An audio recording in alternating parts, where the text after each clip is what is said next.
Romans 12, 9 through 19 in the Christian Standard Bible say, "Let love be without hypocrisy. Detest evil. Cling to what is good. Love one another deeply as brothers and sisters. Take the lead in honoring one another. Do not lack diligence in zeal. Be fervent in the Spirit. Serve the Lord. Rejoice in hope. Be patient in affliction. Be persistent in prayer. Share with the saints in their needs. Pursue hospitality. Bless those who persecute you. Bless and do not curse. Rejoice with those who rejoice. Weep with those who weep. Live in harmony with one another. Do not be proud. Instead, associate with the humble. Do not be wise in your own estimation. Do not repay anyone evil for evil. Give careful thought to do what is honorable in everyone's eyes, if possible, as far as it depends on you. Live at peace with everyone. Friends, do not avenge yourselves. Instead, leave room for God's wrath, because it is written, 'Vengeance belongs to me. I will repay,' says the Lord." In this passage, St. Paul is describing the communal component of salvation, living as the church. Earlier on in this letter, Paul has described the need and reality of salvation, and after, he will go on to discuss how the church should engage with the governing powers of the world. Dr. Aaron Simmons, how is the instruction to pursue church unity and peace with all men integral to salvation, and why do you think Paul may have addressed this before discussing how we engage with the political powers of the time? I mean, it's a good question. As somebody who is a hopeful universalist, it makes tons of sense that thinking about the idea of salvation as a universal offering, an invitation, a maximal expression of divine charity to every being, it seems to me that unity then would be the sort of natural outgrowth of that. And so thinking well about seeing the moral dignity in the face of each other, as Derrida says, tout autre et tout autre, every other is my holy other, is the other who calls me to responsibility. It seems to me that that unity then would be this sort of expectation of what it looks like to find ourselves united by the image of God, a God of love such that we love each other. Yeah. Good stuff. Good stuff. Love it.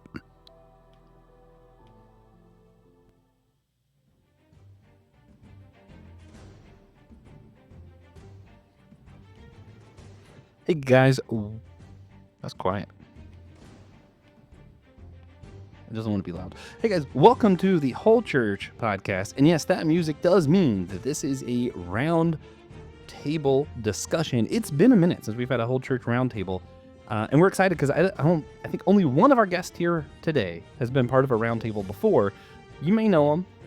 You definitely love him, even if you don't know him. The one and only Dr. Aaron J. Simmons also joined with our round table. We have Jill Elizabeth and Dr. Benjamin Chica, and introducing all of them and saying other smart things, of course, is the host with the most, one and only Pot Almighty TJ Tiberius Juan Blackwell. Welcome to your show. Thank you. Thank you. If accolades were feathers, this episode would be a duck. We don't have time to sit here and list them all. Dr. Aaron Simmons, he writes on the Substack Philosophy in the Wild. He's the author of Camping with Kierkegaard, great book. He is a professor of philosophy at a yet-to-be-named school for reasons. Reverend Jill Elizabeth, barbershop theologian. She's Jill. She's on systematic ecology. She's great. Dr. Benjamin Chica, the man who truly has just too many accolades to name. Immediate past president of the Polytechnic Society. Rest in peace. Gratefully so, I've heard. I have heard. And what he's written, what playing is others. Oh, there's too many. He's Bunch of written great a lot people about Paul Tillich games and other things. So, if you're listening, make sure you go on our website. You don't have to purchase the t-shirt. It is completely optional because it's a somewhat free world, at least in that sense. But it helps promote the show. The t-shirts are a really easy way to advertise. They're really comfortable. We wear them all the time. And Josh, the shirt you're wearing, super comfy. Great color. I do love it. Yeah. My favorite is the one with the TJ quote on the back, which has nothing on the back. As it should. Yeah. But if you're listening, you should also check out the Ozzy Podcast Network website. The link is below for shows that are like ours, shows that aren't like ours, and shows that we just like to like. Yeah. Me, TJ, and Jill are all hosts on Systematic Ecology, another show on there, and it's a good time. And some of us are friends with the good old people at Theology on the Rocks. Lee Robinson, Christy Whaley. We just got to mention the people that we love because we love them. But I can't mention all of them. It'll take all day. So instead, we're going to jump to a holy sacrament that we like to do on this show. That it's a little bit harder to do on Roundtable sometimes. Hopefully, this one won't be too hard. TJ and I'll go first, give you guys time to think. It is, of course, the holy sacrament of silliness. Yeah, because you can't beat it either. When you're being as silly as I like to be, today's super straightforward. Would you rather spend one day, hanging out with Winnie the Pooh or Yogi Bear? I'm going to go, probably a little controversial here. I'm going with Yogi. Mind you, I love Winnie the Pooh. If it was who could I be friends with and have an ongoing relationship with, it would probably be Winnie the Pooh. Problem is, I spend one day, I'm going to be heartbroken at the end of the day, whereas me and Yogi, we're going to get out to shenanigans. I'm going to be doing some picnics, because, when in Rome, do as the Romans. I'm going to have a fun time. So that's where I'm at. TJ, what about you? Yeah, I'm not cut out for the criminal lifestyle that Yogi Bear leads. I can't do all that. I'm going to hang out with Pooh. We're going to do nothing. Eat some, we're going to do pretty much nothing. And it's going to be awesome. Yeah. So, Aaron, Dr. Simmons, would you choose one? I've definitely Yogi for me, and the reason is I can actually see Yogi in the woods, like doing fun things in the woods, which I would vibe with. Winnie the Pooh always seems like somebody who the 100-acre woods is probably kind of like Walden's Cabin, where it's just right next to a suburb. So yeah, I'm going Yogi for deep woods backpacking adventures. Nice. It's a good choice. Jill, what about you? Yogi or Winnie the Pooh? So I'm always going to be the pain in the neck. I try so hard to answer a question directly, but I can't. So I am picking the namesake of Yogi Bear, who Yogi Bear was named after, which is Yogi Berra, the baseball player for the New York Yankees. And who wouldn't want to spend a day with that guy? He'd just be cracking me up. Pretty funny. Fair enough. Yogi Bear, not good answer. That's cheating. I know. All right, Ben, where are we going here? Yogi, Winnie the Pooh. So these are two bears that spend every day of their lives without pants on, and one of them clearly has security issues about this and just lashes out in their behavior, and the other is just at peace with themselves and who they are, and I think I could learn from that. So I'm hanging out with Winnie the Pooh. That's fair. Answer. That's fair. I started my Taoist journey thanks to Pooh, so I can't fault anyone for saying that. The Tao of Pooh, Benjamin Hoff, fantastic book, but that's for another time. Yeah. Oh, I'm doing the first question. That's weird. I'm not used to that, guys. So, two of the most common ways we hear, we're talking about church engagement today, social justice, Christian nationalism, all that kind of things. The most common ways we've heard this address seems to be either like this social justice gospel, social gospel message, or the Christian nationalist rhetoric. So you'll have like progressive Christians who are speaking about social justice issues as a salvific manner, and then some more conservative evangelical Christians might be like, oh, you're belittling the gospel, so it's just about that. And then you'll have a lot of evangelical Christians who, again, I'm going to disagree with on this note. We're talking about Christian nationalism, and they try to say that that's just a means to make the nation more country, to make the nation more Christian, probably also country, according to Kid Rock, and influence politics kind of in favor of Christian principles or whatever the stuff that they care about in the social wars are, and then progressive Christians will tend to see that as power grabbing and criticize that. So you have a little bit of this on both sides where people are trying to criticize how the other one's engaging. I tend to think that the social justice people are more like Jesus, but there is criticism, both sides, and engagement on both sides, just in very different ways. Yeah. So in just a couple of sentences each, if possible, how might each of your studies or work speak into the conflict as, a small business owner, or, pastor in his community, whatever it is, professor, scholar, authors. What are we talking about, Jill? In a couple of sentences, if you could. Sure.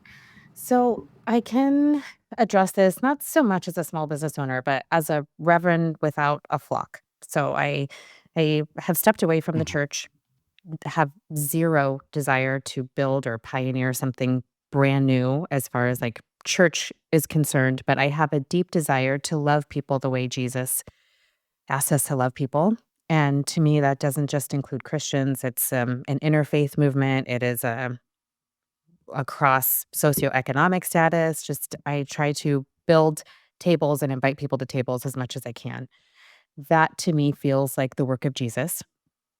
And Mhm. I get disheartened sometimes when I hear people saying that social justice has no place in the modern church. I just feel like that is said by people who never read the Gospels and don't understand what Jesus is asking us to do. Now, I don't think of that social justice as salvific in the way that, like, I don't Mhm. think it gives us salvation into heaven. I think it is salvation as wholeness making, which is creating heaven here Mhm. on earth. And I think it's our duty. Yeah, yeah. Definitely underlying soteriological question behind it of like, what do we even mean by salvation? Are you just to get out of hell, or talking about wholeness making? Because if it's wholeness making, this seems to fit. Aaron, I All just right. threw you up assuming you'd go next for some reason. Oh, why? I was gonna Sounds ask you fine to to go me. next. So I tend to think that Micah 6, often quoted, still should be quoted more. So do justice, love mercy, walk humbly. I think the right tends to be really garbage at the doing justice and loving mercy, and I think the left Mhm. tends to be pretty bad about walking humbly. And so if we could find a way maybe to bring those three together and recognize that doing all three, and here we'll have to parse out our words, but as a philosopher, I would say we can do all three without quote unquote being political, because I Mhm. think that is a very particular technical mode of discourse. And I think what we've allowed ourselves to do is think that we are being political whenever we do any of those three. And that I see as an utter disaster for democratic life together. Mhm. Mhm. All right. Ben, how are you feeling on the issue? If I could slightly rephrase the wording of it, Mhm. another way to think of it is like, um, it's sometimes thought of as like those that engage culture and those that are just like within the walls of the church talking about what they believe about Jesus, salvation, just what their own personal journeys and lives, etc. Um, Back in Nazi Germany, those two sides came together in the most ardent Mhm. of critics of one another in Karl Barth and Paul Tillich, because they couldn't be more diametrically opposed on basically every theological issue, Mhm. except they stood up and said basically every Lutheran church in Germany supported Hitler and the Third Reich. And this like kind of biblical church theologian and then this philosophical theologian engaging like artistic movements and culture and kind of changing all sorts of radical ideas, were like quite friendly on all churches are failing in their duty by supporting a politician instead of Mhm. doing the work that they say they do. Um, that's what the prompt made me think of. Of that's a different way of thinking about Mhm. a commonality or a third way in relation to historical precedent of two major figures. Yeah, yeah. Um, I think a little bit more before TJ takes us to the next thing. Just some stuff I was thinking about hearing you guys on another podcast recently. I was hearing somebody talk, and the story they told kind of gets at why I get irritated when people are like, "Let's stay out of politics." I'm like, "Do you know what you mean when you say that?" He's talking about a pastor of a local church and lived in the suburbs, and he saw the people in the neighborhood next to him that was far poorer than the neighborhood he lived in. Suddenly, the city decided we don't need to do their trash anymore. And then it's, wait a minute, how are they going to rebuild? What's going on to this community? He's seeing people hurt, and he talked to his church and said, "Well, let's do something about it." So it's a pretty big church. So when he went to the town council, all this stuff, pretty easily convinced them, hey, we should pick up the trash over here. That's pretty clearly, hey, the church is doing something, helping people in the community. That is a good thing. We can get into what is that salvific or not, all the other stuff later on, but like that's politics. And I think that's what Jesus would do. Like, I think Jesus would say, hey, these people should have their trash picked up, right? Like, and I think the problem is usually when we think politics, we're really thinking partisanship of like Republican or Democrat. And yeah, the church doesn't need to speak to that all the time. I do think there's things the church should be criticizing that both parties are doing in America. But that's not my point. When I say we need to talk politics, I'm saying we need to say, hey, these are systemic issues and we should be doing something about it. I don't care if you think it's salvific or not. It's definitely what Jesus would do. We could address those other technical, logical questions later, but the church should be in politics and it should be helping their neighbors. I think that's probably something all of us here would agree on. And then to play a little bit of devil's advocate so that somebody can jump in here. I think if we had someone who was claiming Christian nationalism on this right now, which we don't, what you would typically hear is that that's what they want to do. Now, I think it's because in America right now, they don't understand what nationalism means, because that's not what it means. Is not, oh, I want to prioritize Christian ethics. Nationalism is our nation is better than others and more about this purification, putting your nation above others.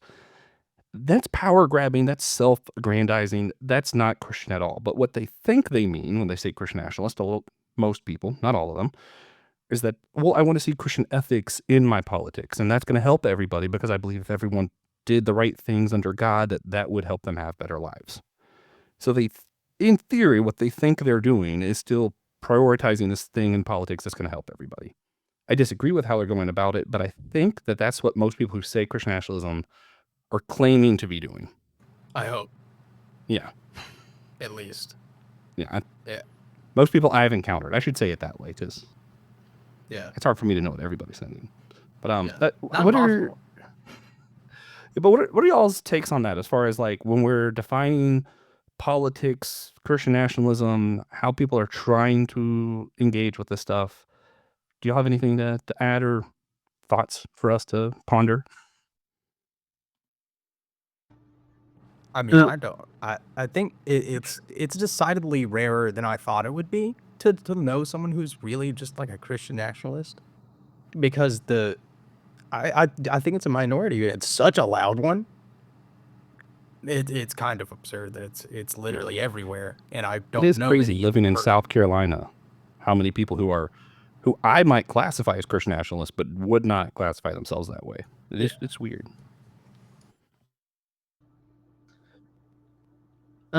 I kind of think that what counts as like, oh, you're engaging in politics now versus what somebody else is doing isn't politics, is whether you're at the center or margins of society.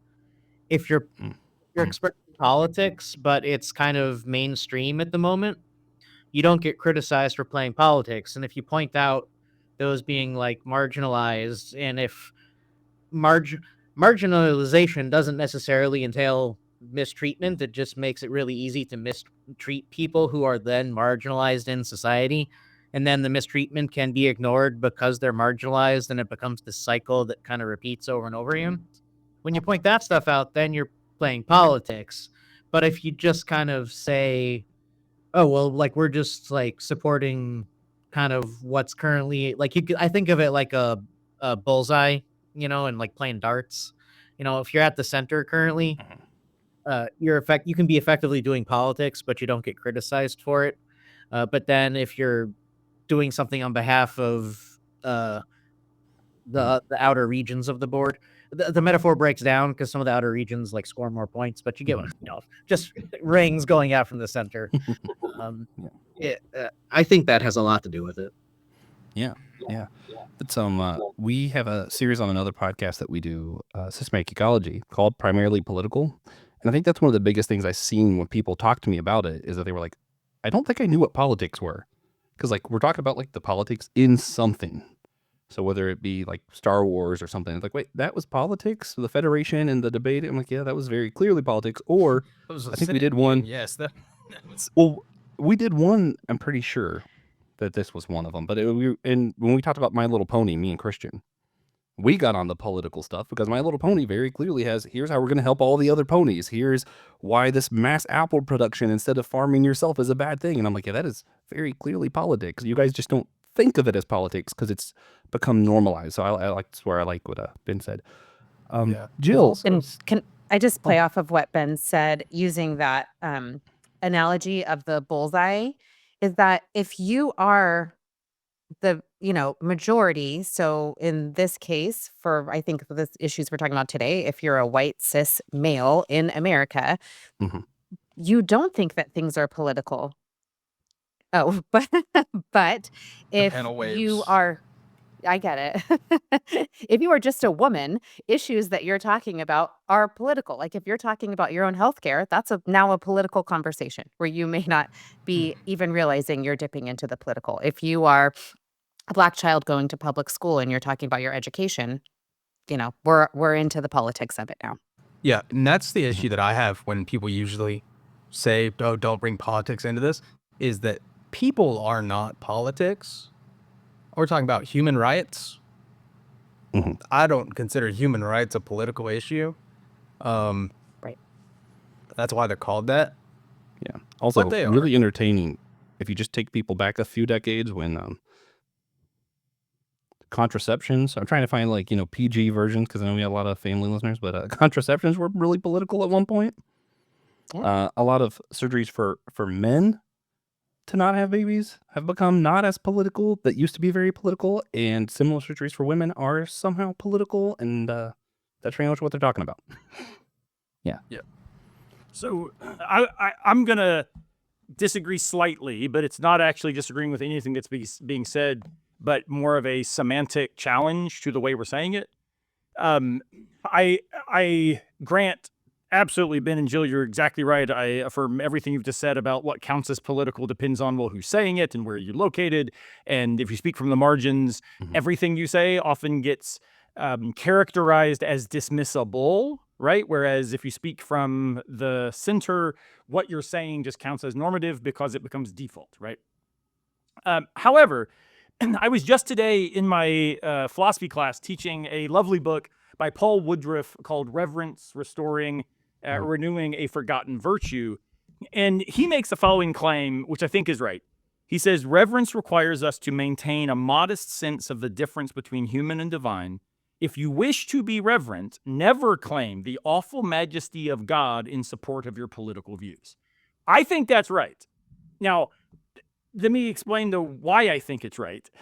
Because for me, that plays out at two levels. One, what would it look like to claim the awful majesty of God in support of your political views? I think it would play out as what in the sort of traditional political philosophy debates we would call it's thinking that private reasons or even, let's just say, revealed authority structures can be deployed as legitimate and immediate evidence in the context of public discourse.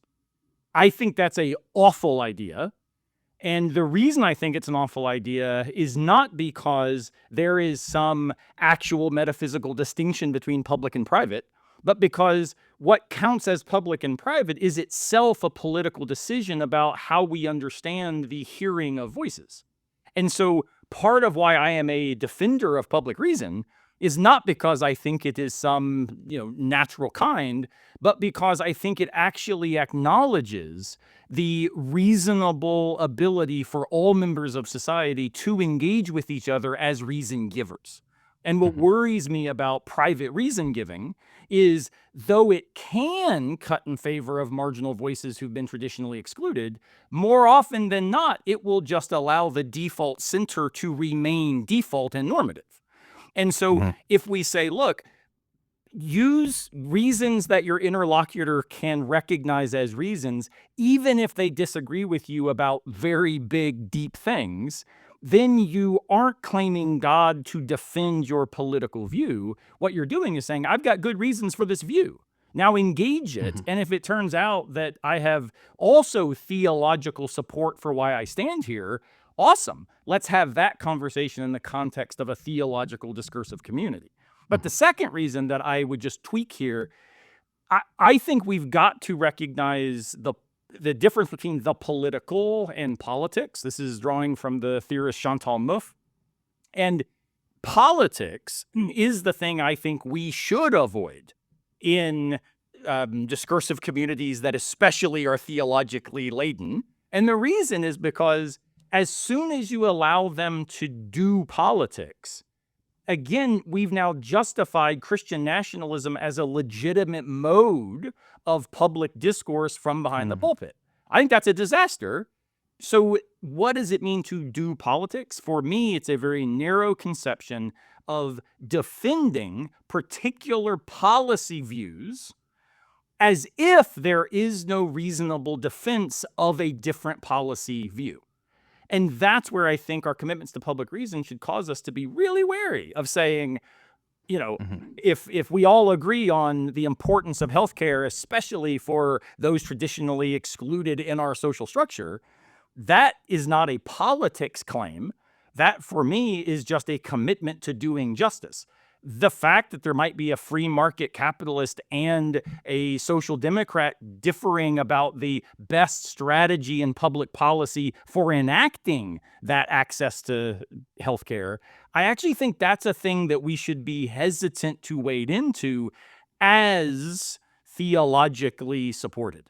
Now, as members of society who claim to be theologically committed, heck yeah. But that's where I think we do that work best as reason givers, not as Christians or as Buddhists or as atheists. I think that's where we tend to get really squirrely, and it cuts against the very voices we're trying to empower.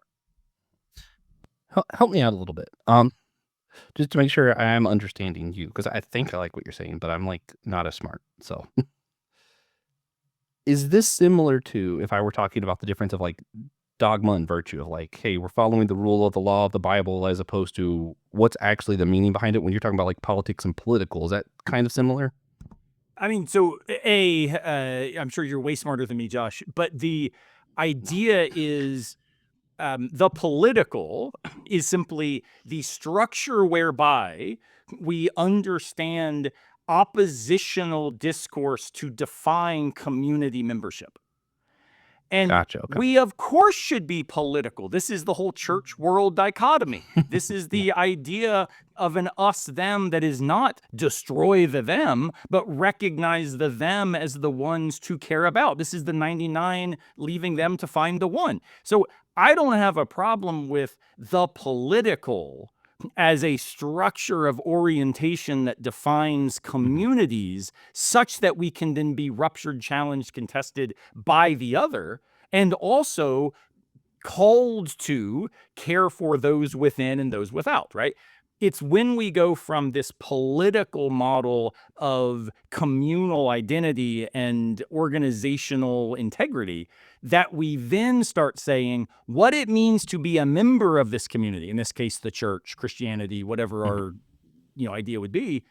It means, therefore, to agree with this public policy on school choice or this model of immigration strategy. I think that's a disaster. And it makes us the very people we try to oppose. Like, I'm on the left. Yeah. Like, that's what I oppose about the right. And so we just that's why I don't think the left tends to be humble when it comes to being aware of that error in its own thinking. Yeah. No, I appreciate that a lot. That challenges me. I'll have to think more about it, which means I can't talk about it on a podcast when you just said it. But I can say I do always love a chance to get more semantical. So thank you for helping me with that as well. Can I give a brief follow-up, Josh? Yes, please. My brain's still catching up, so I need time to breathe. I do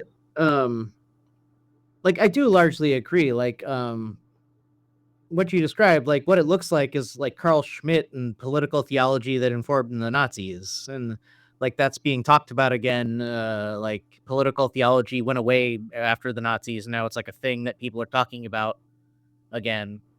But I think it's a pretty simple point that he makes, and I think it's correct. Jeffrey Stout at Princeton talks about democracy and tradition, and like basically a democracy is a kind of tradition, and like Republicans have a tradition, Democrats have a tradition, and religious reason giving is a sort of tradition. So like those traditions have very different backgrounds that like and assumptions and worldviews that conflict with each other, but they in the political realm can talk with one another. So the private public breakdown, he's breaking that down and saying like religious folks can say these are my reasons for doing a thing, and it's basically what politically opposed people do when they tell each other their reasons for doing a thing. So, yeah, so like I guess that's my slight addendum, like your slight addendum to what I said. And I would say, so Moof is drawing directly on Schmidt.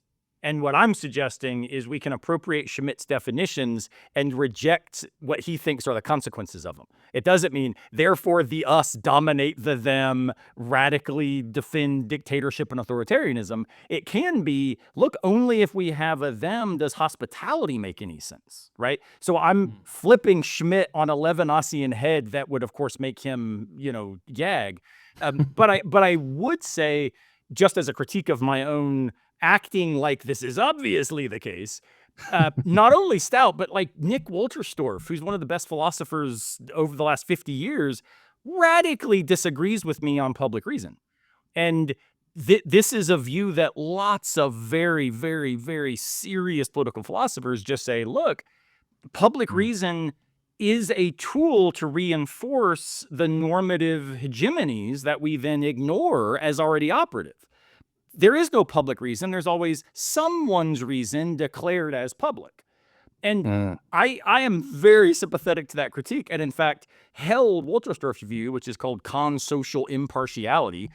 I absolutely held that view for the majority of my academic life and my adult life. The reason I changed to a public reason defender is because one of my atheist friends, an amazing, amazing, amazing philosopher named Scott Aiken, I highly recommend his book, Why We Argue and How We Should, and then his other book, I wrote both of these with Rob Talese, his other book called Reasonable Atheism. What Scott and I were bickering about behind the scenes just as friends, he's like, Aaron, I get that you think, hey, everybody bring the reasons that motivate you, and then let's just see where the conversation goes. And this is actually what allows for communities to emerge and flourish. He's like, but notice, if I, as an atheist, secularist, humanist guy, like all of my reasons are accessible to you as a Christian. Your Christian views are inaccessible to me as an atheist. And as soon as I started realizing, oh, shoot, that's just a public reason version of standpoint epistemology, that this is what feminists and womanists and queer theorists have been saying for a long time, right? It actually motivated me to be committed to the public reason that ironically so many of those standpoint people have rejected. And so it's this tension between, I don't think either of these views, bring whatever reasons motivate you. No, you need reasons that your other can acknowledge. I think both of those are legitimate strategies for engagement. I just think the private reason view has cut in favor of the very hegemonies that traditionally public reason was deployed to defend. And that's where it caused me to change my view. And now I think, man, I can talk to anybody if they're committed to reason giving in good faith. I don't know how to talk to somebody if they are shutting down the conversation by appealing to evidence I can't acknowledge, whether that be something they heard on Andrew Tate's podcast or something they read, in the Bible as interpreted through their pastor. Both of those end up being inaccessible in a way that I think marginalize the already marginal. And that's why I have landed in a really boring, absolutely dull John Rawlsian defense of public reason. I get that it's not sexy, and yet I think it's absolutely where we kind of need to land. Yeah, I will say that public reason bit that you said sounds very whole church. So as soon as we get whole church badges or trophies, I'm gonna send you one. But I don't know when that'll be. So Yep. we used to have trophies actually. We'll at some point, of course, have to have you on to talk about what is sexy philosophy. And defense of public reason. And we'll call the episode Bringing Sexy Back. No, I'll have to recommend my sexy friends like Scott Aiken, because I definitely am not the guy for that. Right. But there is one thing that we do for every round table, and we call it the round table roundup. So I'm going to read 4 questions for y'all. You just need to choose one to answer. No one's allowed to respond yet. No one's allowed to ask any follow-ups yet until we're done. So I'm going to read all 4, and then we're going to go through. Everyone's going to pick one to answer. You're going to answer it, and we're going to move on. You can choose the same one. If everyone just really wants to answer question B, that's fine. But there are 4. So pay attention. Think about which one you want to answer. Are you ready? Cool. Many evangelicals and other conservative Christian groups have taken up Christian nationalism as an identity, claiming to want the nation to have Christian values and leadership.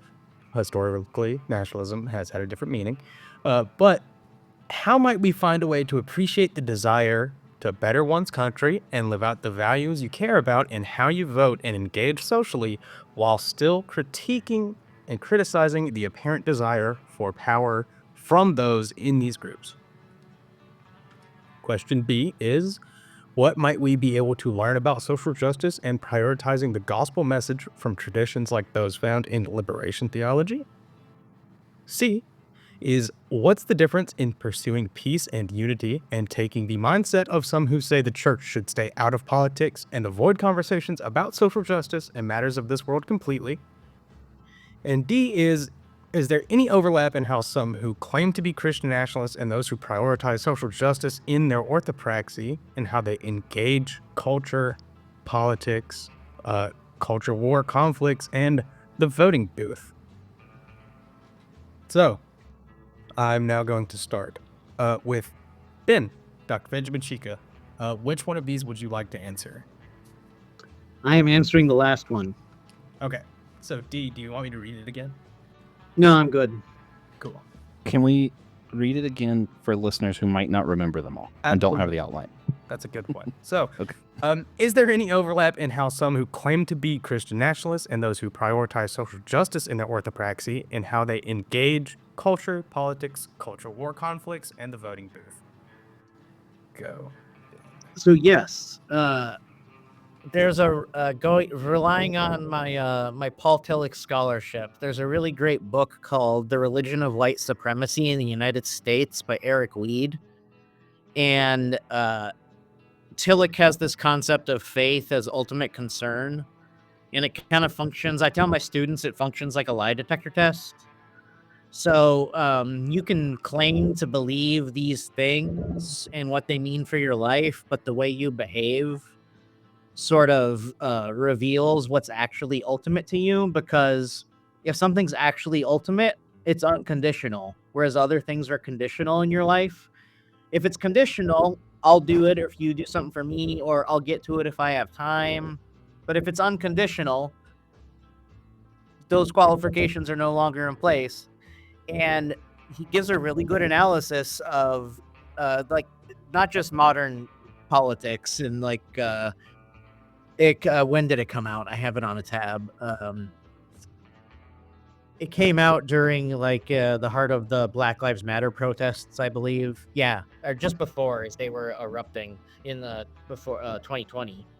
But like going back to before the country was formed in 1776, we've had slavery for longer than we haven't, if you include the colonies. But that leads me to so yes, there's that. So I think there's I wanted to highlight his work and mention that. So actually, like, so you can put like God and like actual faith in God there, or it can be money, power, fame, etc., and you treat that as God.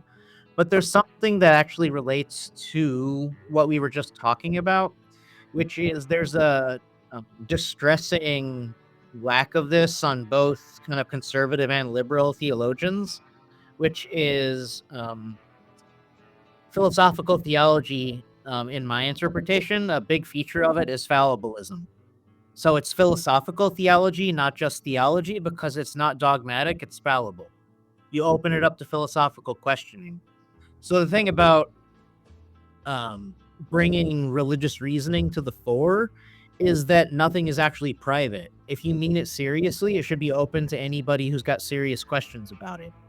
And that's a minority view, certainly in the academy, and I think in a lot of churches as well. It's either I hear a lot of I don't have graduate students, but I hear a lot of this from my colleagues with graduate students. They basically just want to show up and be told that they're correct about how woke they are, and they don't want to engage with any of the work. And it's like, there's criticisms of this stuff, and you need to know, like, you can be wrong, and that the fallible nature of theology, and it's not private. And if you actually think this is true, open it up to criticism. Because if you don't open it up to criticism, that's a sign you don't actually think it's true, is a feature that's missing on both sides. Okay, thank you. Happy Mario Day, by the way. I gotta represent my video game stuff, you know? I just now noticed today's Mario Day. I feel so. What makes it Mario Day? It's March 10th. MMR1. Well, I so feel like I lost a notice part here. while you're answering, I was like, oh, he's got a Mario shirt on. So I know my video game stuff. Look, I know what I'm doing here. Yeah. So, Aaron Simmons, which one of these would you like to answer for us today? I'll take A, which I would summarize as how can you desire to better your country while critiquing the power of those who lead it. And my response to this, very briefly, would just be years and years and years ago, I was in a philosophy class in grad school where a professor of mine said, you know, it's fine for all of we Derridians and Levinasians running around saying justice is never just enough. There's always the justice to come. There's always the infinitely better and ever increasing justice. But then the professor said, his name is Martin Kavga. He's like, yeah, but surely there's got to be a Derridian patriotism that would be possible too.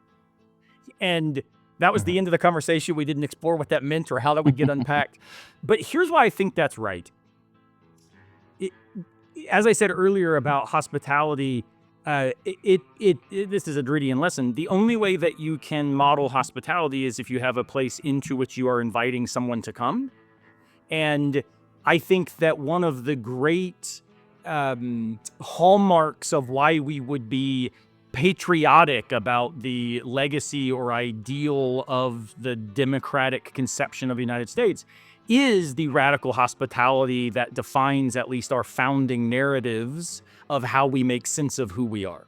Now, that is certainly contested currently. That is certainly being violated in our models of police state practices, our dehumanization of immigrants and our others. However, it seems like a really good idea to say, I am patriotic in the sense that I defend the ideality and not the actuality. And that tension is what motivates me to be ever more committed to this place, this we, this us being more inclusive, more hospitable, more invitational. And this is, I think, a true sign of what commitment to justice would look like as a lit practice. And that then definitionally would mean you are critical of the power structures, because the power structures are almost always defined by a reinforcing of the status quo as just enough, right? This is why you'll get lots of narratives currently about wanting to go back to when things were perfect and we've now messed them up. But notice, any account of going back, a nostalgia about when justice was enacted, is definitionally a refusal to live into the hospitality that justice would call from us. So I think, yeah, like I'm all for patriotism. There's a reason to say I'm proud to be an American. But what that would mean to me is because we in America fail every single day to live up to the call that says Are you inviting, the suffering, the marginal, the oppressed, the poor? Are you saying, come in? Yes, yes, come. That Derridian expression. And that seems like a really, really cool political model, even if then the politics of how that plays out is undoubtedly going to be fraught. All right.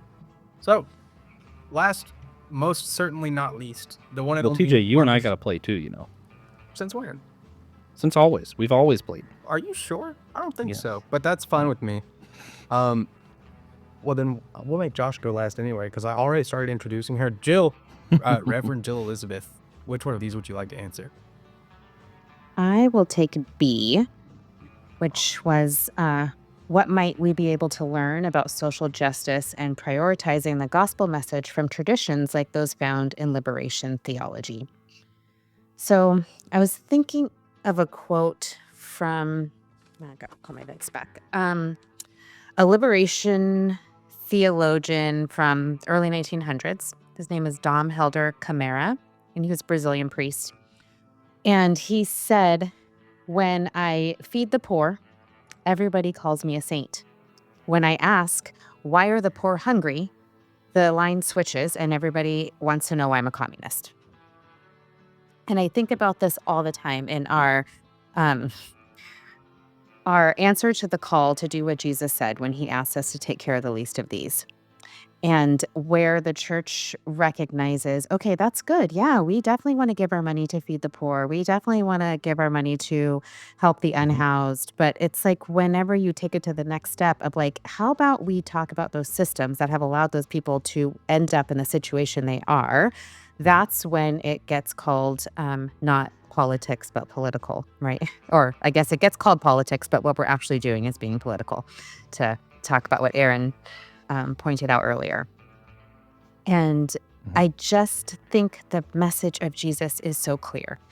And Ben, you mentioned 2020, which if that wasn't the year that caused all of our theology to just crack wide open and flip our ideas upside down, I had a real awakening moment when the winter of 2020 was horrible for where you all are in the South, right? You had freezing temperatures, like where you had never had temperatures before. And I remember a headline about Dallas in particular having such, I think it was January, so it was probably 21, right?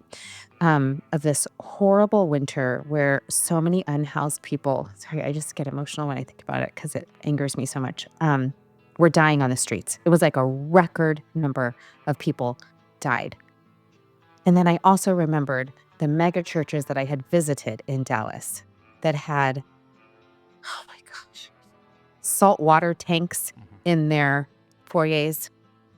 They have all of these programs for the youth and these sound systems that are just state of the art and incredible. And I thought, how dare you let people starve and freeze on your streets and not open up your sanctuaries?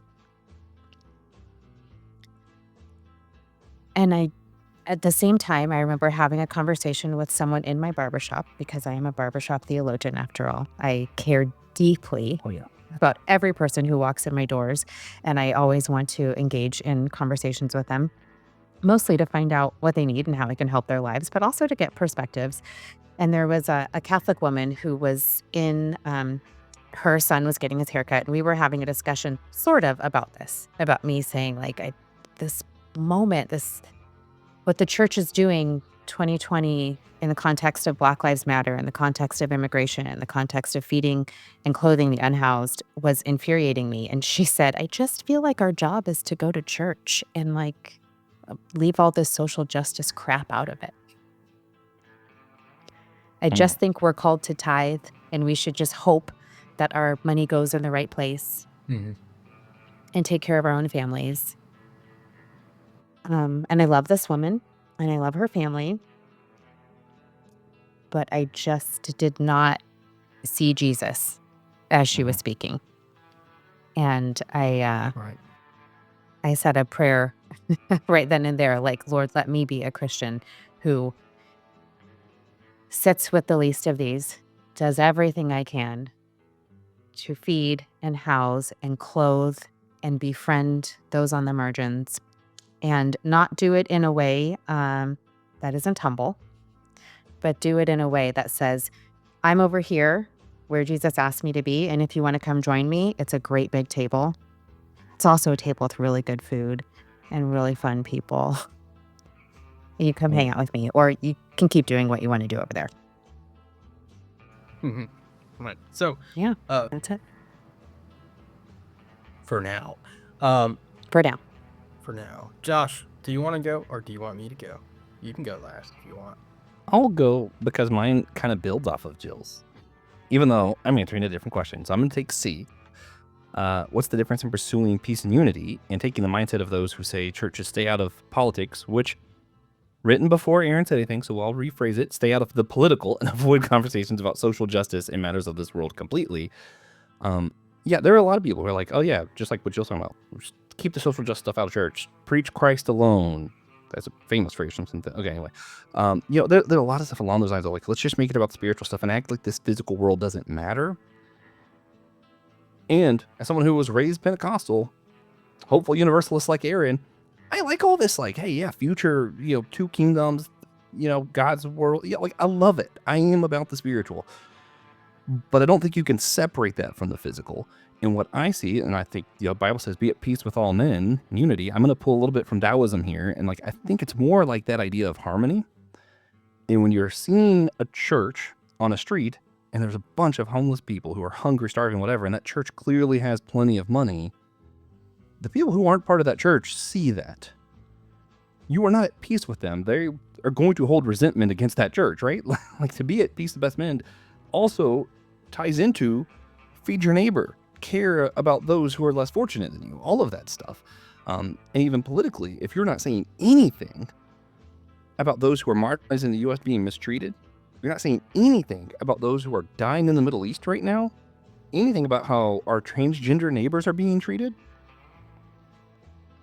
our queer neighbors, that silence, that inaction, to me, the world sees that. That's hatred. Like, you might not be saying like terrible things like some of the other churches, but sometimes inaction, silence, to me is just as much an act of hatred as anything else. And to be at peace, to have unity, peace with all men does not look like silence. Because silence breeds resentment, and I think justified resentment. Yeah. Yeah. I was going to answer C as well. Maybe it's the whole church thing. Yeah, maybe. Maybe. But what's the difference in pursuing peace and unity and take the mindset of some who say the church would stay out of the political and avoid conversations about social justice and matters of this world completely? Unity and apathy are not synonyms. It's very different to say, oh, I don't really care what that person believes. We can just work together. And then to say that you and I are unified in the pursuit of our goals. The absence of reconciliation kind of makes unity nothing. Yeah. What does unity mean at that point? It's like, I understand that the semblance of unity is there. You can feel unified because you're working towards the same goal, but it's just kind of hollow. Yeah. Yeah. Amen. Hallelujah. Yeah. So now that the roundup is complete, if you took notes or just have your mind fortress ready to go, is there anything that anyone would like to say in response to anything else anyone said during the roundup? I'm gonna make I St. would like Evangelical really happy. Oh no, you go ahead. Sorry. Are you sure? Yeah. I got mine written down. Okay. Okay. So I was going to respond to what Aaron said about the patriotism, like beautiful patriotism. And I just like lit up when you said it. And I was thinking about MLK, who's just like this great example of maybe not marrying our theology to our politics, but using theology in a way to bring about the best good. And I think he played on this idea of patriotism by convincing Americans of the ideals that they espouse to live up to, right? He somehow put up a mirror and said, this is what you believe you are, but you're not. and also called into the greatest of us of like, but we can achieve this. We can have freedom for all. We can have, this beloved community that he talked about. Now, I would be one of those critics that say we didn't even get close to it, and we have a long way to go. But I do think that's where patriotism has a place in this, and not nationalism, but patriotism. That we can say, yes, we are proud to be Americans because we come from this beautiful tradition of working to live up to the ideals that are exposed before us. Mm-hmm. Yeah, that's all. Yeah. Without getting too American, I also think being a patriot in America runs directly contrary to being nationalist, because the whole ideas of our country were built on welcoming others in, of being that melting pot, and nationalism is the exact opposite. That aside, the thing I wanted to add was making evangelicals happy. I want to shout out a Casting Crowns song. I think, and it's one of those where sometimes I think the prophetic word has to come from within the church. The song, If We Are the Body, I could see like a more I hate religion grunge version of that being really cool, by the way. But I think it's good that it came from CCM world of saying, wait a minute, why aren't the hands healing? Why aren't we feeding? Yeah. Why aren't we being Christ in the world? If we say we're the body, where's the proof of that? And that builds on the unity thing. Our podcast is about church unity. If you're going to say you're the church or saying you're the body of Christ, we got to address that before we get to the unity bit at all. And then even more so, again, it goes back to that whole, it's very evident when you say, oh, I believe in Jesus and caring for the others more than myself, and then your church looks a certain way and your community does not. And it's like, are you though? Are you the church? Yeah. Yep. I also was a big fan of what you said, Aaron, just because it's so easy. I really hate like the fact that I'm a patriot is now just a dog whistle for a racist douchebag. But the ideal of patriotism, I'm a big fan of. We are our country. C.S. Lewis says some cool stuff about patriotism in the Four Loves. Sorry, Contract. I have to mention that once. He does have to mention that at least once an episode. I was trying to find, though it's not popping up exactly, a theologian we've not mentioned that I think needs more discussion in especially progressive Christian circles today is Reinhold Niebuhr. And the reason that, and his brother H. Richard, but like we often hear discussions of Bonhoeffer. We, I think, especially in process spaces, hear a lot about Tillich. Niebuhr, though, is, I think, the philosopher for our time, the theologian for our time, in the sense that he demands an impossible ideality, does not distract us from the necessity of acting here and now, right? And this is one of the things that I think Bonhoeffer sometimes can get read as minimizing, even though I think a good reading of Bonhoeffer doesn't do this. But where Bonhoeffer, many read him as like selling out his pacifist commitments by engaging in the Valkyrie attempt. Others read Bonhoeffer, Metaxas and others, as the great example of what it looks like to enact, like perfectly this Christian vision of human existence. I think both are wrong, but Niebuhr does not make it possible for you to think that you can sleep easy. Right, despite him having some pragmatic inclinations that I'm a little bit more skeptical of, Niebuhr invites us to say there's evil in the world. And I was looking for the Obama quote. When Obama gets asked, who's your favorite theologian? He responds, Niebuhr, and then explains why.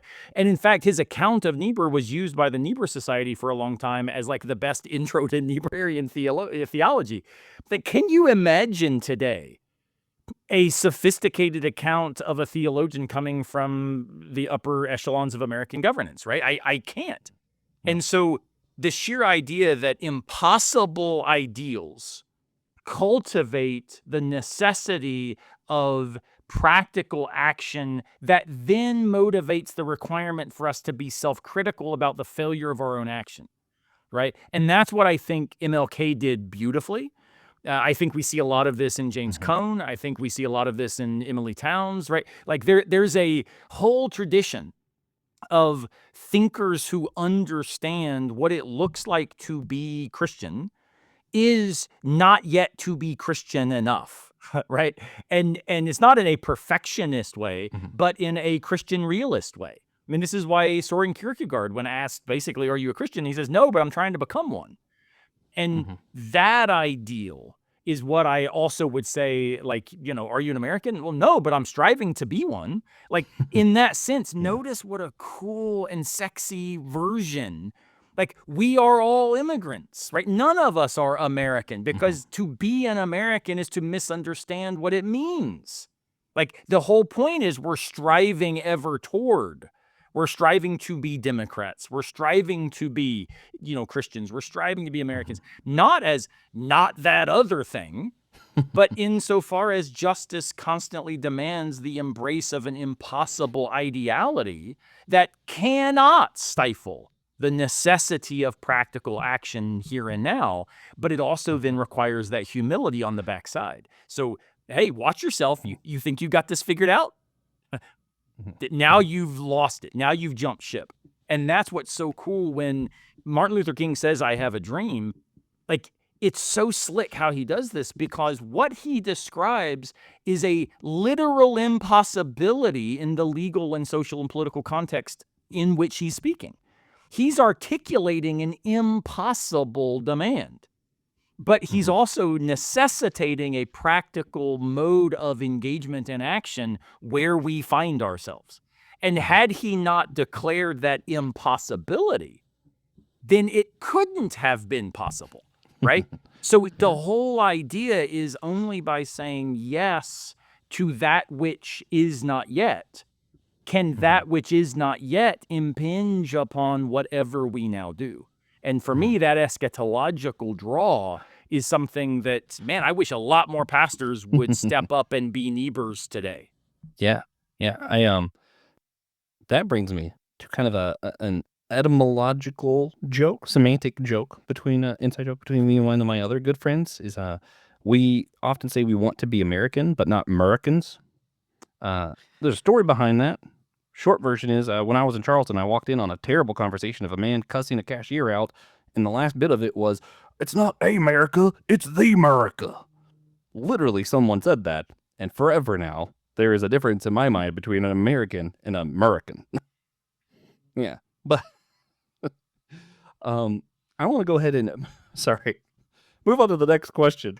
Semantic jokes aside, there are some versions of this conversation that seem to have existed from the very beginnings of the church, right? Like, one of my favorite things to really pay attention to when I read the New Testament, because I'm a Bible geek, is how Paul in James, the letter of Jesus, kind of had this kind of like a subtle conflict thing if you're really paying attention. Like in Acts, at some point, James is like, I just sent some followers out there to make sure Paul's doing the right thing. And you're like, wait a minute. You don't do that to somebody you like, I'm not sending people after TJ, seeing if TJ's, podcasting right. Yeah, that's weird. That's true. Yeah. I love these two though. Like you see a little jabs here and there forever. And what I love in their writing though, that one of the ways it comes out is Paul's always talking about you're saved by faith. And James throws out there and adds you're saved by faith, but that's meaningless without works. And that's I think that's a lot of the crux of these conversations are we talking about are you saved and the works don't matter, or do the works part of salvation? One of the interesting things, the difference between Protestant and Catholic theology, isn't that Catholics think you're saved by works, but Catholics actually still think you're saved by faith, but that it comes out while you're doing the works, whereas Protestants will say you're saved by faith and then afterward you do works. Again, semantic difference, splitting the church. But I kind of want to hear from Dr. Benjamin Chica on this one, because I think Tillich's idea of the God beyond God really might turn this question on its head. So I kind of want to hear when we think of maybe this version of God who's judging faith or not or works or not, it's not even a good way of thinking about God. I think that might be an interesting voice to this conversation. So Ben, do you want to add something here? Well, sure. You threw a curveball at me at the last second, but I'll just say, since Niebuhr was brought up, Niebuhr is one of the ones that convinced Paul Tillich to leave Nazi Germany and come to the United States. And literally the SS soldiers knocked on Tillich's door the day after he left, and they were going to kill him. So they were like there by one day. Man. And Niebuhr, not so much the like unrealistic ideals at the moment, but the realism stuff really influenced Tillich, because he wrote Love, Power, Justice in 1952 after coming here. And the basic point is, if you love justice, but you're not going to use power to enact it, then you don't love justice. Which was, I mean, the influence of Niebuhr was clear. In terms of like a ground of being, God, there's kind of like I tell my students it should be like a light bulb goes off at your head at some point. He and Karl Barth, again, despite all their influence, all their disagreements, totally different models of God, were right on two crucial things. They resisted the Nazis, and they were basically universal salvation theologians. The ground of being grounds everything that has being. You're a being. You're grounded in God. Congratulations, you're saved. You're grounded in the ground of being. If this realization dawns on you, you should be like, oh, I'm like trying to prevent other people's being in the here and now. Like, for Tillich, it was, I already mentioned the criticism of the Lutheran churches. And then he comes here, and he's ripping the German churches to shreds, which is why they wanted him to immigrate here, because they're like, hey, they're going to kill you because you're like, you're actually speaking truth to power instead of shutting up. So he did, and he starts just speaking at New York City art scenes. He spoke at Met Gala openings, and he's talking philosophical theology without the jargon, and they're just like, hey, it's great. We love it. Wonderful. And to Tillich, it's like, this is religion. They got it. Like, they are affirming the beings of other people, and it's not infringing on their being, and it's becoming more inclusive. He had strange terms for it that we don't have to like go over now for the podcast audience.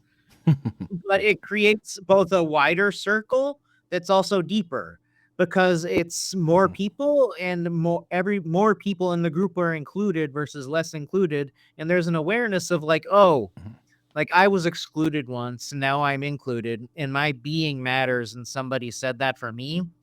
And I probably did that to somebody else, and I should stop that, because from Tillich's perspective, the ground of being grounds all beings. And if you have that personal realization, you can realize immediately all the ways you should stop hindering that realization here and now. Because it's like, it's one thing ontologically to be affirmed, but you can, through like concrete cultural means, have that be affirmed. And they should both happen. So like, while you're being murdered by the Nazis and the Holocaust, you can have like ontological faith, but Tillich wanted that to match with a real cultural faith, which is why he ripped the German churches to shreds, and why he basically went to the New York City art scene is like, you're the churches here because the Germans sucked at this. So I'm going to just speak at new art scenes now. Yeah. Yeah. And I do think it's really helpful. And then putting it in context with Nazi Germany really helps too, of like, I think it's easy for those who only really see God as like this transcendent thing, and salvation's all about like, are you going to go to hell or heaven kind of deal, to ignore the political stuff. I think it's easier for them to ignore these kind of conversations of like, how we're engaging the culture, who's hungry amongst us, who are the marginalized. It's easier to ignore that sense. So, well, let's just talk about God, because this is a finite life, and it's really all about heaven that's going to be infinite instead of finite. Whereas if you kind of turn this view of God on its head a little bit, and you think like the ground of being, we're all grounded in God, or if you want to use more conservative language, even let's talk about the image of God being in all men, right? Imago Dei. I think that makes it a lot harder to only focus on eschatological heaven, hell, and that's it kind of stuff. But so that's why I wanted to start with that. But Jill, I want to pose the same question to you real quick. Is there a good way of finding balance between this, like, hey, it's all about salvation, or we're going to ignore salvation and only talk about what's here? Yes, absolutely. And I think, just to answer like something that you just said is that it's so much easier to Mhm. think about salvation as are we getting to heaven? Are we going to hell? Yeah, that's by design. Like those conversations are placed before Yeah. us by design because it's beneficial for the power structures and for systems of power if that's what we're focusing on instead of focusing on our life here on earth and whether it's Mhm. good or whether it's horrible and how Mhm. to get through it. Mhm. And I think um, Aaron mentioned James Cone earlier. Like, my big takeaway from all the books I've read of his is that the religion of Jesus, not the religion about Jesus, but of Jesus, is a religion for those with their backs up against the wall. And it is to make life Yeah. bearable here on earth. But I do think that there's a balance, and I think that we can think about our eternal salvation and also our ultimate concern here on earth being relieving the suffering Mhm. of as many of God's creatures as we can. Yeah. Yeah, I like that. Yeah. Yeah. So, is there anything else that we feel like needs to be discussed today in regards to how the church engages culture or politics or the political, as it were? There is one theologian that I think should be mentioned in this conversation, and it's Kelly Brown Douglas. She was a protege of James Mhm. Cone's, and her book, Stand Your Ground, Black Bodies and the Justice of God, I feel like really throws some enlightening pieces in this conversation. Mm. Good book. Yeah. Well, all right then. One thing before we start wrapping up or anything else, we do always like to ask for a tangible action. Like, what's something that people can practically go do to help engender Christian unity? And I think one thing conversations similar to this tend to have is like we all feel good about whether or not we should be voting one way or another, or whether or not we should ignore politics. And usually it's really hard for people to have these kind of conversations. Like, okay, but now practically, what do I do? Like, what do I do about this? Like, okay, cool. I agree with you guys. We should give a crap about the hungry people on the street. Now what? Do I just go give one guy a sandwich, feel good about it? What's next? So, what is something practical our listeners could stop and do right now that's going to help better engender Christian unity that maybe is relevant to this conversation? I'll let Aaron go first because he's nodding his head more than the rest, and that makes me think he's ready. Or ADHD. Soon. Yeah, I have two. it's just I have an answer to this, but it's a really bad one. But it's the I love one that I'm answers at least to bad trying questions. to do right now. So over at my Substack, Philosophy in the Wild, I'm doing a series called Listening to Critics for Lent. And it's trying to take seriously and charitably, show maximal hermeneutic charity toward views that we find otherwise false, wrong, problematic, etc. Now, it doesn't mean that I'm trying to make reasonable, unreasonable views. Right? Unreasonable can't be made reasonable. But Yeah. what would be the best defense of something that one could give such that now that other person is not dismissed, but is taken seriously as a critic, right? Mhm. And what this has caused me to do is think about the following. So my practical, here's what to do. Again, I apologize because it's here's what you can do.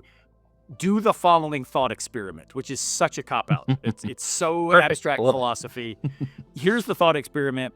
What if that homeless person you are called to serve, that marginalized individual that you are trying to make room for, happens to be a Trump supporter?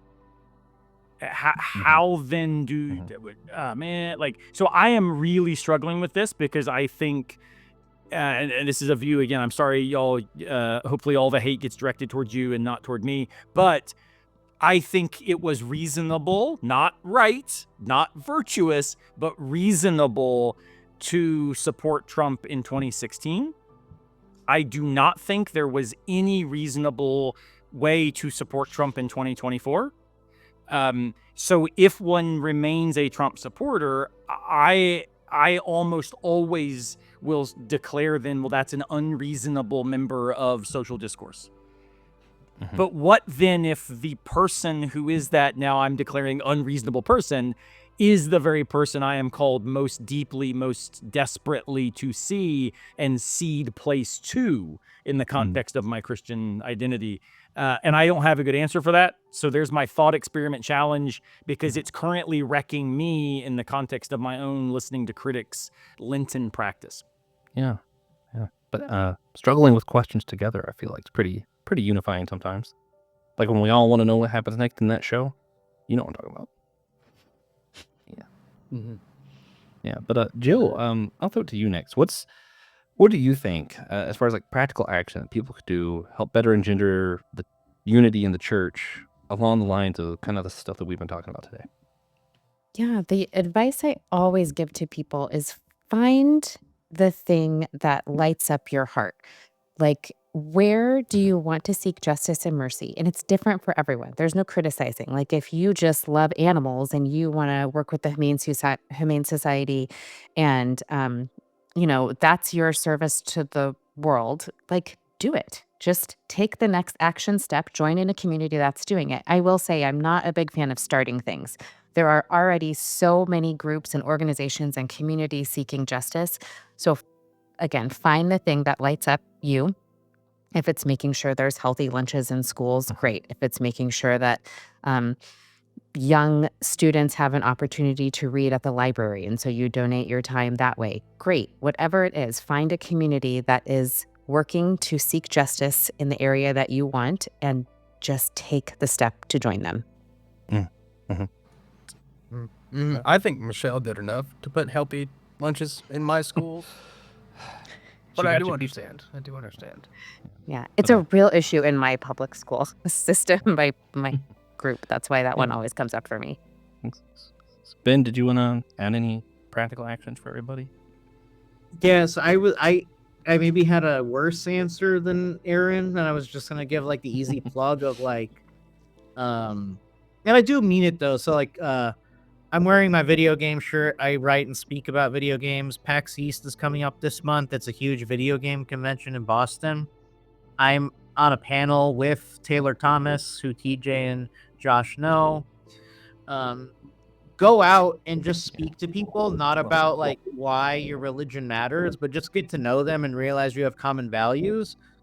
Was gonna be my bad answer of just like building bridges sort of a thing, because I had nothing else. But what Aaron said made me think of a colleague, for obvious reasons I won't name.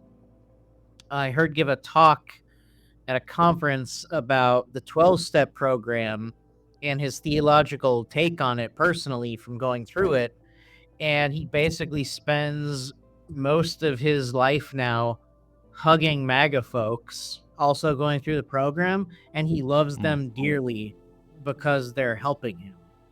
So like my addendum to your mental exercise, Aaron, would be like Hug some people. we're all closer to being homeless than we are to being millionaires. And we're all closer to being in some situation like that than we are to whatever we deem quasi comfortable right now. Yeah. So I'd leave you with that instead. Forget about the building bridges. I mean, do that too, but I mean, you'd be a real piece of garbage if the political like opponent you disagreed with was going through addiction, or like I tell my students, the stereotypical version is like if a bunch of Republicans were in a burning building, or Democrats, or vice versa, and you wouldn't save them. But that's like the way we actually behave sometimes. And my friend's addiction example just immediately came to mind. Yeah. So good. But, Can I add one more thing? Yeah. And because it's not dumb to build bridges, and I'm gonna like swing it back around to our systematic geekology folks. Black Panther says, in times of crisis, the wise build bridges while the foolish build barriers. Like it. Yeah. Since we mentioned the geeks That's what I heard. and the gaming and bad answers. My bridge building example was dumb. No. But since we mentioned bad answers, geeks, and gaming, I'm going to answer it too. BioShock. If you're a gamer, play BioShock. That'll make you more united, because you'll realize all of society might just collapse if you don't have enough empathy. Yeah. Also, I'll do it too. Another bad answer? Play Signalis. It's not popular. It doesn't look good. It plays like Resident Evil 1.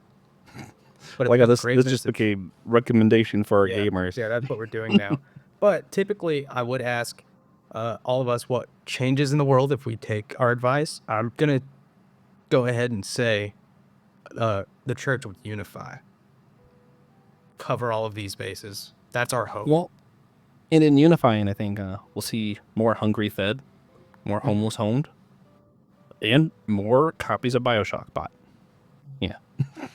Which there's no way that's profitable anymore. Surely there's not No. still new copies of Bioshock. But to continue, we like to do what we call our God moment, and we just ask everyone to share a moment where they saw God recently, whether it be a blessing or a moment of worship or a challenge, whatever it is, wherever you saw God in your life recently, that's what we want to hear. And I always make Josh go first to give the rest of us time to think. Then I'll go, and then Aaron will go, and then Aaron can go. Yeah. I, because other people asking off work messed up our schedule, somehow allowed me to be able to go to church on a Sunday morning. I usually have to work, so it was a very unique circumstance that allowed me to do it, and I almost didn't go, but then the homily that was delivered spoke really directly to me, and finding God in places, and it helped me bridge my Pentecostal roots to where I am now, and remembering that the Spirit of God isn't attached to a place. And it's just kind of oh yeah, that's right. It was good. Something I needed. Yeah. For me, Oh, yeah, sorry, TJ. No, go for it. I had missed up. You gave very, very explicit instructions, and I blew up. So I'm sorry. That's usually my job to mess up his There's a- instructions. There's another world where I'm enrolled in the class that you're about to teach, and then I have to say, sorry, I don't think I'm going to make it. we're think doing that's we're doing Sartre's Existentialism as a Humanism and Camus' Myth of Sisyphus tonight. So believe me, it is not a fun possible world. Yeah. Honestly, if I could travel, I'd still go to that. But I'm a nerd. yeah, God in my life is everywhere. It makes this way harder than it sounds. You'd think that would make it really easy, but actually it just makes every answer feel like a cop-out. So there's that. But it does, and we've talked about it a little bit today, just today, and honestly most days, we get at least one person that comes in with just a homeless person who was outside, just to buy the homeless person food. And it happened again today. And I like it when it happens. I also abuse my station unless someone is listening from corporate, and I don't let the customer pay for the homeless person's food. So I just love when it happens because it's incredibly consistent. You know. Yeah. For What I love all the about problems of the world. corporate, what I love about the corporate world is depending which person heard you say that, you're either getting fired or you're going to be on Restaurant Weekly of the best manager. Yeah, hard to say. Also, Yeah, we'll see. for those listening, TJ's answer was basically God is the ground of being and he exists. That's true. Yeah. That's the same answer every week. So, Aaron, do you have a God moment for us? Also, he doesn't work at a restaurant. That was a joke.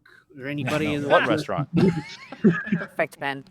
I don't know. This is a very pseudo-Dionysian divine names, you know, that God as restaurateur or God as waiter is just as appropriate as God as, holy. So mine's going to be actually self-indulgent, but it mattered to me. So this past week was my spring break at my university, and so I went downhill mountain biking with a buddy of mine. The day before I left to go downhill mountain biking on some of the gnarliest trails in at least the eastern seaboard, I rode the very, very, very easy, all green, all ridiculously simple trails just to kind of stay loose. And I managed for the first time ever to crash really badly on those stupidly easy trails. And broke a rib and messed up my heel to the point where I can't walk on my right foot very well, and gashed my leg pretty bad. And it still went downhill mountain biking because it was like, this is stupid. I'm not going to thank God I wasn't like genuinely injured, right? But went up there the first day. Downhill mountain biking was really painful, and I crashed several times, and it was not fun, and it was super scary. And the next day, though, I was like, God, this is just stupid. So it wasn't any sophisticated prayer about justice. It was just, you've got to be effing kidding me. Really? I so want to go ride bikes today, and I want it not to hurt. And to my utter surprise and gratitude, it didn't hurt while I rode bikes. It hurt now every time I got down the bottom of the mountain. Putting my bike back on the shuttle was like 1,000 pounds, and breathing to the top was hard. But then every ride the second day, I felt okay. And it meant a lot to me. Like, it was genuinely this redemptive moment of transcendent grace being shown undeservedly, and it mattered. And so I really genuinely appreciate God letting that second day of riding happen. So I know it's selfish, but it mattered to me. No, it's great. I love it. I'm hoping And I'm soon. gonna slide off. I have to go Yeah. teach class. So to everybody listening, thanks as always for supporting TJ and Joshua and all of the systematic geekology crowd, the whole church podcast. And it has been my honor to be with you all. And so, yeah, come check out Philosophy in the Wild on Substack, and would love to get to know folks over there as well. So thank you guys so much for having me. Great to have you. Appreciate you, man. And have a great class. Absolutely appreciate you all. All right. See ya. So, what a kind soul. The plug for us on his way out. Also, his God moment hopefully is going to be similar to my next one, because I've been like checking Cumberland reservations like every day. I'm like, God, I need a camping trip. I need you to make it happen, because they're booked, and I need them not to be booked. Yeah, I want to go meet, just to allegedly hang out with Michael Morelli, but I actually want to go to Whistler Bike Park to ride mountain bikes at Whistler, because it's awesome. But Ben, do you have a God moment for us this week?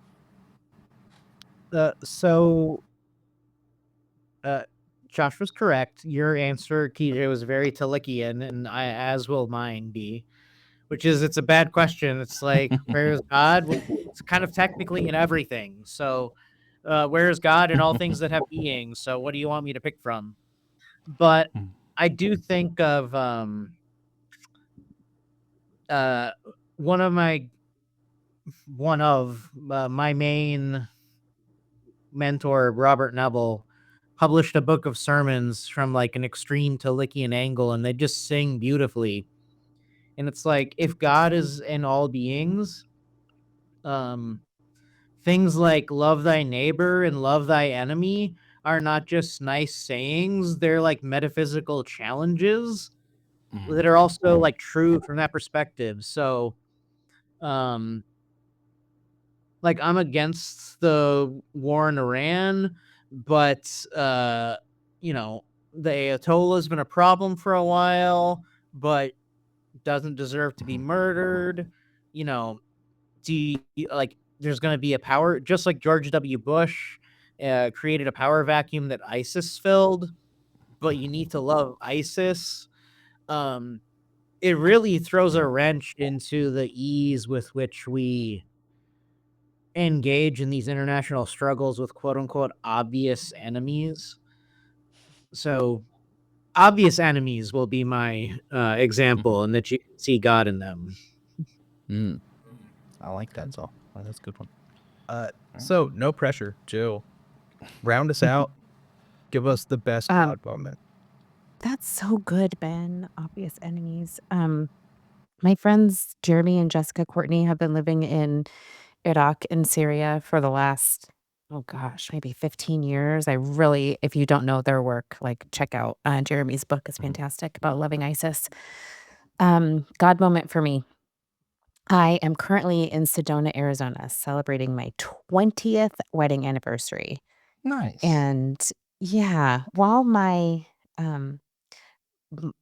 view of who God is in my marriage has certainly evolved and changed over 20 years, I know definitively that the two humans in this hotel room could never have gotten to where we are now without God.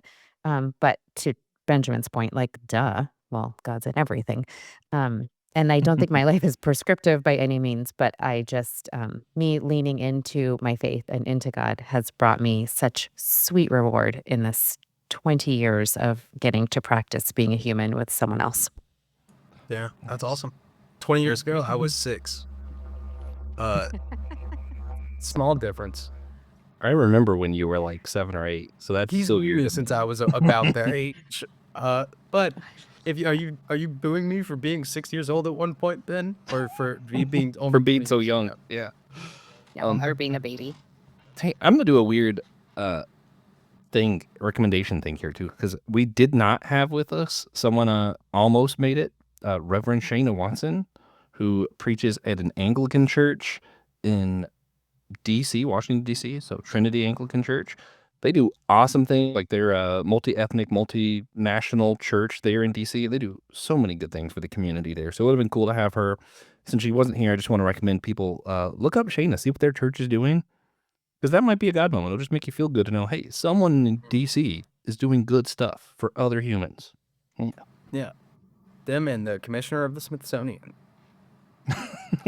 So if you like this episode, please consider sharing it with a friend, share it with your enemies, your obvious enemies, share it with a cousin, Especially your cousins. especially your cousins. But check out the website, buy one of our t-shirts, super comfy, super nice, super good at advertising the show. Did I Yeah. mention that they're comfortable? But it lets others know about true. our mission to educate and unite the church and the importance of it as such. Yeah. Also, make sure you check out some of the other shows on the Unazal Podcast Network. Mentioned earlier, Theology on the Rocks. I like to shout out Page and Pixel, even though it's probably the show least like ours. I just really enjoy them. My Seminary Life, Brandon Knight, Let Nothing Move You with Christian Ashley. They're all great. So, Yeah. But we hope you enjoyed it. Coming up, we'll be having on Olivia Hasty to discuss her work with the ministry L'Arche, which ministers to people who are neurodivergent in academia. After that, we will be having Dr. James McGrath back on the show to discuss his newest book, Beyond Destruction, Building a More Expansive Faith. If you don't listen to all of our episodes, be sure to listen to that one. yeah. We love James. But if you're listening to this, you probably do listen to all of our episodes. Then we'll be talking with Dr. Tom Ord yet again about his newest book, A Systematic Theology of Love. Finally, at the end of season 1, Francis Chan's going to be on the show. Yeah, he doesn't know it, though. So if someone does have to tell him, at this point, you might have to twist an arm and make him. I don't know how much he would really like us, but I don't think just, tell him he has to. Don't give him a choice. Yeah. Yeah.